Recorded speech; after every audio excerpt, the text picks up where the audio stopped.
ব্যস্ত দিনের শেষে এই কফির টেবিলে কফির কাপ হাতে বসে গেলাম একটু রিচার্জ হতে। আর আপনাদের সবাইকে স্বাগত জানাচ্ছি ওয়ার্ল্ড কাপ ক্যাফেতে।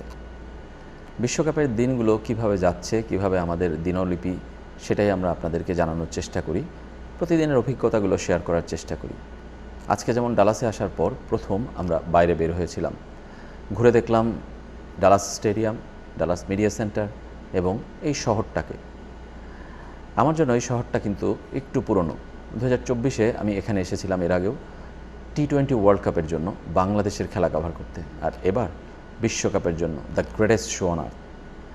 এবারের অভিজ্ঞতাটা অন্যরকম। সেবারও ক্রিকেট নিয়ে খুব বেশি উন্মাদনা পাইনি, এবারও ফুটবল নিয়ে কোনো উন্মাদনা এখনও দেখছি না। এই জায়গায় একটু মিল আছে, কিন্তু আশা করছি সামনের দিনগুলোতে আর্জেন্টিনার সমর্থকরা যখন দলে দলে স্রোতের মতো আসা শুরু করবে, তখন কিন্তু এই শহর বদলে যাবে। সেই বদলের আশাতে আমরা আছি। আজকের দিনে বলি কয়েকটা ঘটনা।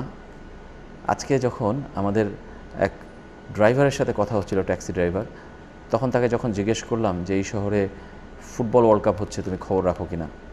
বললো যে হ্যাঁ, ইংল্যান্ডের কিছু সমর্থক দেখেছি, কিন্তু ফুটবলের প্রতি কোনো আগ্রহ নেই। ফুটবল মানে এই দেশে সকারের প্রতি খুব বেশি আগ্রহ নেই।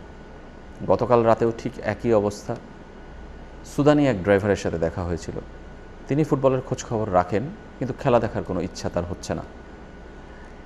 কেন মানুষকে আগ্রহ দিতে পারছে না এই বিশ্বকাপ, কেন যুক্তরাষ্ট্রের মানুষ এই বিশ্বকাপে মরছে না, সেটা আমার কাছে একটা বিশাল বড় রহস্যের নাম। আমাদের বাংলাদেশেও এর চেয়ে আসলে কয়েকশো গুণ, কয়েক লাখ গুণ আমার ধারণা বিশ্বকাপ নিয়ে আলোচনা হয়, বিশ্বকাপ নিয়ে তর্ক হয়, চায়ের কাপে ঝড় ওঠে, কফির কাপে আড্ডা হয়।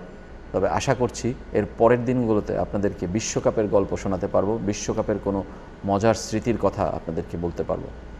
আজকে এখানেই বিদায় নিচ্ছি ওয়ার্ল্ড কাপ ক্যাফে থেকে। সবাই ভালো থাকবেন, সুস্থ থাকবেন। মেগা ডিজিটাল স্কেল মাপ নির্ণয় বাজারের সেরা, যেমন মজবুত তেমনি টেকসই, আবার প্রাইস কাউন্টিং এর সুবিধা রয়েছে। শিল্পাল্লার দিন শেষ, মেগা ডিজিটাল স্কেলে বাংলাদেশ।